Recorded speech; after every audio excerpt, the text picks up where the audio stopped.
मना कहा मत चढ़ो मत चढ़ो मत चढ़ो, लेकिन सुनते ही नहीं। देखो लगी ना, हमने मना किया, बच्चे ने तो फिर भी किया, उसे लगी। लेकिन इस वक्त डांटने से कुछ नहीं मिलने वाला। तो देखते इस वीडियो में, बच्चे को लगी चोट और हमने लिया उसका फायदा। पेरेंटिंग की जर्नी बहुत पेचीदी है। सिंपल दिखती है लेकिन सिंपल है नहीं, लेकिन सिंपल हो जरूर सकती है। लाइफ में जैसे अनगिनत चीजें होती हैं और हमारा अप्रोच उनकी तरफ रहता है, जब वही अप्रोच हम पेरेंटिंग में लेके आते हैं तो वो सिंपल नहीं होती, चीजों को कॉम्प्लिकेटेड बनाती है। पेरेंटिंग के लिए एक डिफरेंट अप्रोच रिक्वायर्ड है, एक डिफरेंट थॉट प्रोसेस रिक्वायर्ड है, और हर सिचुएशन के साथ, सर्कमस्टेंसेस के साथ, उन चीजों में, उन ऑप्शंस में, उन अप्रोचेस में थोड़े थोड़े परिवर्तन लाना एकदम जरूरी है। ये परिवर्तन कैसे लाएं, कैसे सिचुएशंस, जो एक कठिन सिचुएशन होते हैं, बच्चे नहीं मानते, नहीं समझते, उनको कैसे सिंपल करें, इसके नुस्खे मैं लाई हूँ। हिमाली गड़ा, फाउंडर ऑफ हंग्री ब्रेन। ये सारे जो प्रोग्राम्स आप देख रहे हो हंग्री ब्रेन के, उससे बच्चे स्मार्ट बनते हैं, और एंजॉय पेरेंटहुड की ये वीडियोस से आपकी पेरेंटिंग जर्नी भी सिंपल होती है। आज हम बात कर रहे हैं कि जब बच्चे को हमने मना किया और वो तो फिर भी वही चीज करे जा रहा है, करे जा रहा है, करे जा रहा है, और जब उसे लगी तो तकलीफ होगी, और तब जनरली हम डांटना शुरू करते हैं। ना कहा था तो क्यों किया, मना किया था, ये वो, हर तरह का बॉम्बार्डमेंट शुरू होता है, जो नेचुरल है, नॉर्मल है, कोई रॉन्ग नहीं है। लेकिन इस तरह के बॉम्बार्डमेंट से बहुत सारा फर्क गिरता है। घर पे बड़े लोग डांटेंगे वो डर है, और जो तकलीफ हुई, जो लगा, जो चोट आई, उसका दर्द है।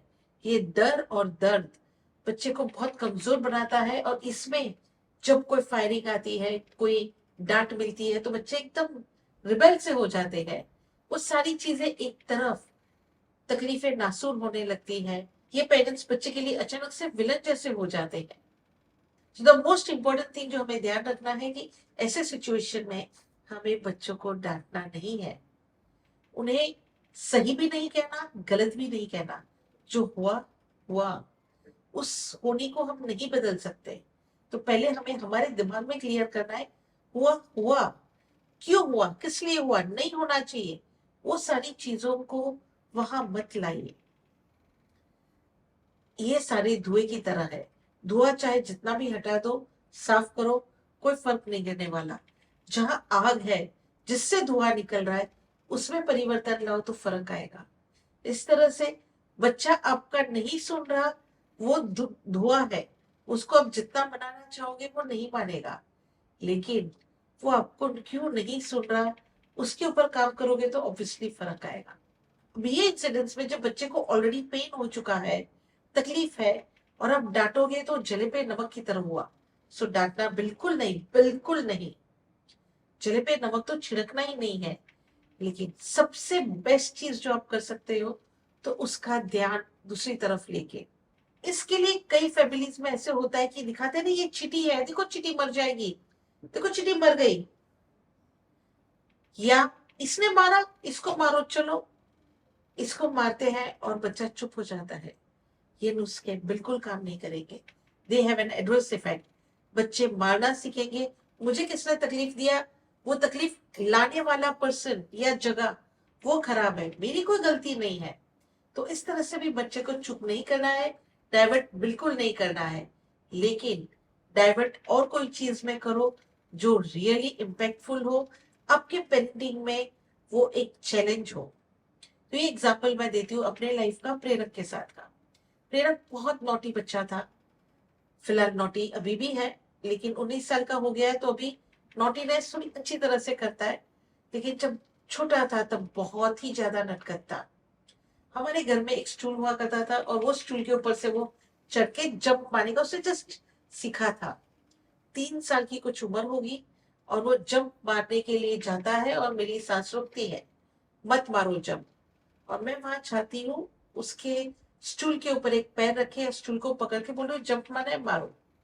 और वो जंप मारता था। एक बार ऐसे हुआ कि उसने जंप मारा, मैं नहीं थी, और जैसे ही उसने जंप मारी वो गिरा, लगी चोट आई, और दादी जी ने कहा, ना कहा था ना क्यों चढ़े, देखो अभी लगी और डांटना शुरू, और वो जोर से रोने लगा।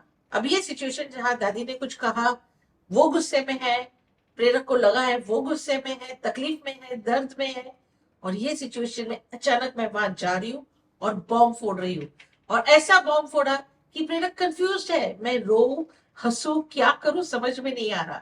तो चलो इंसिडेंट आगे देखते हैं कि जैसे प्रेरक रो रहा है और दादी गुस्सा कर रही है और मैं जोर से बोल रही हूँ, प्रेरक ये क्या हो रहा है, तुम्हें खून एक चम्मच भर भी नहीं निकला, एक दो बूंद खून निकला। देखो मान नहीं रहते, हर बार मैं कहती हूँ सब्जी खाओ सब्जी खाओ, ताकत आएगी, ताकत ही नहीं है तुम्हारे बॉडी में, एक चम्मच भी खून नहीं निकला, करोगे क्या, ताकत कहां से मिलेगी, मानते नहीं हो, खबरदार अब खाने के वक्त बोला कि मुझे सब्जी नहीं चाहिए। इसे कहते हैं एक तीर दो निशान। तीर एक ही मारा लेकिन निशान दो किए, एक वो जो रो रहा था वहां चुप हो गया, और दूसरा खाने में वो सब्जी नहीं खा रहा है, वो प्रॉब्लम सॉल्व फॉर एवर। वो जब भी खाना खाता और सब्जी के लिए ना कहता तो मैं वो इंसिडेंट को याद कराती और कहती एक चम्मच भी खून नहीं निकला। जिस दिन ढेर सारा खून निकलेगा, तुम्हारी बॉडी में बहुत सारा खून रहेगा, तब मैं बिल्कुल फोर्स नहीं करूंगी, कहूंगी भी नहीं तब तुम्हें नहीं खाना हो मत खाना, लेकिन उतना खून नहीं निकलता तब तक बिल्कुल नहीं चलेगा। उसे मालूम है कि उसके भलाई के लिए कहा जाता है, खून आएगा तो उसे ही ताकत मिलेगी। वो कंफ्यूज बच्चा बाय चॉइस अपोज करना छोड़ देता है और सब्जी खा लेता है। वैसे ही जो भी इंसिडेंट हो, बच्चे के साथ जो कुछ भी हो, वो गिरे लगे चोट आए, तो कोई और चीज अगर आपको कहनी हो तो आप वहां ऐड कर सकते हैं। नहीं आती तो फिर भी इट इज एक्सट्रीमली इंपॉर्टेंट कि आप उसके थॉट प्रोसेस को वहां ब्रेक करें, डाइवर्ट करें, लेकिन डांटे तो बिल्कुल नहीं। ये प्रेरक के गिरने का या एक चम्मच खून न निकलने का फायदा मैंने पूरे 5-6 साल लिया, और ये फायदा हर बार के लिए फायदा है। वो सिचुएशन खत्म हो गई, उसको लगा था वो सब ठीक हो गया। दूसरे दिन मैं बोलती प्रेरक तुम्हें मालूम है तुम क्यों गिरे, तो नहीं मालूम, तब चढ़ो, अब जंप मारो। अब टेबल हिला, नहीं हिला, क्यों नहीं हिला, क्योंकि मैंने पकड़ा था। ये टेबल थोड़ा शेकी है, अब तुम्हें मेरे सामने या कोई टेबल पकड़े तब जंप करोगे तो चलेगा, और अकेले में जंप करना है तो तुम्हें ध्यान देना है कि टेबल शेकी है, उसको तुम किस तरह कंट्रोल करोगे। तो उसने एक आइडिया निकाला कि टेबल शेकी है तो मैं ऐसे स्लैंट जंप नहीं, लेकिन ऐसे सीधे होके जंप मारूं तो चलेगा। ट्राई करो, जरूर ट्राई करो, लेकिन अगर लगी तो रोना नहीं है। खून निकलेगी, मरम्मत करेगी, सब कुछ करेगी, लेकिन रोना नहीं चाहिए।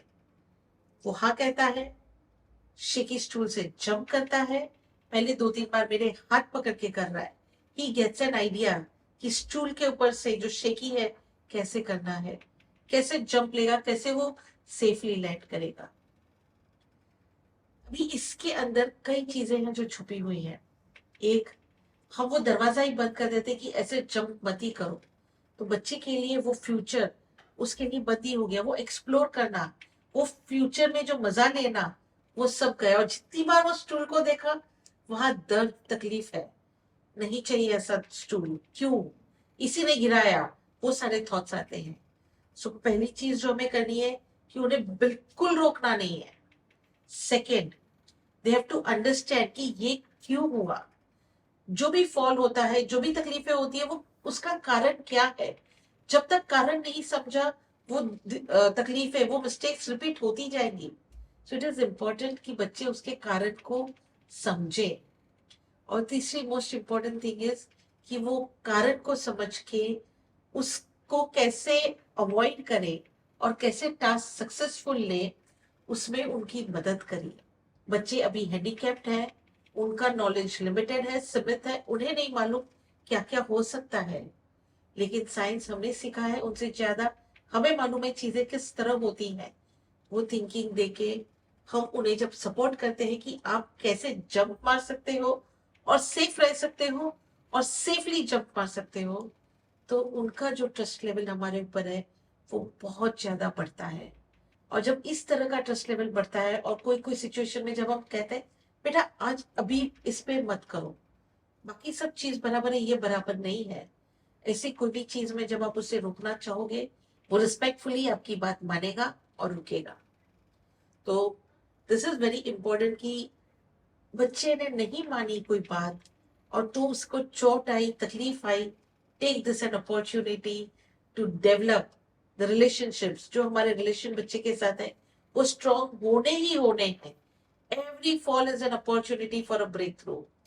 हर एक तकलीफ, हर एक चैलेंज जो आती है उसे एक अपॉर्चुनिटी की तरह लीजिए, तो आपकी पेरेंटिंग सिंपल हो जाएगी। आपने किस तरह के सिचुएशन में कैसे अपॉर्चुनिटीज को ग्रैब किया, ये कमेंट में लिखिएगा। Parenting is just not about giving and providing, parenting is also about shaping, nurturing and channelising.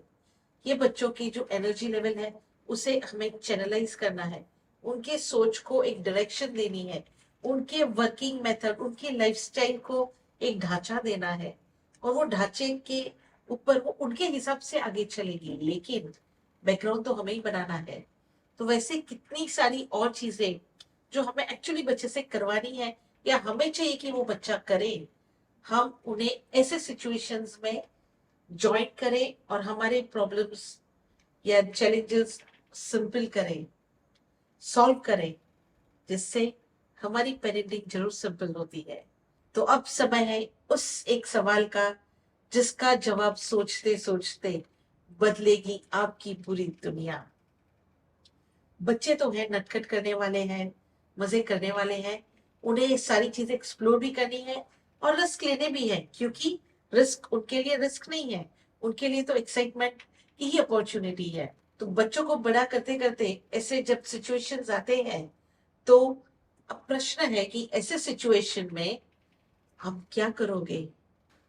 एक पेरेंट बन के, एक ट्रेडिशनल पेरेंट बन के बच्चे को डांटोगे, या एक स्मार्ट पेरेंट बन के उस अपॉर्चुनिटी का फायदा निकालोगे, एक थोड़ी सी सोच और पेरेंटिंग को सिंपल करोगे। ऐसी सोच और कुछ कुछ डिफरेंसेस जब हम पेरेंटिंग में लेके आते हैं, तो we actually start enjoying our parenthood. Enjoy parenthood.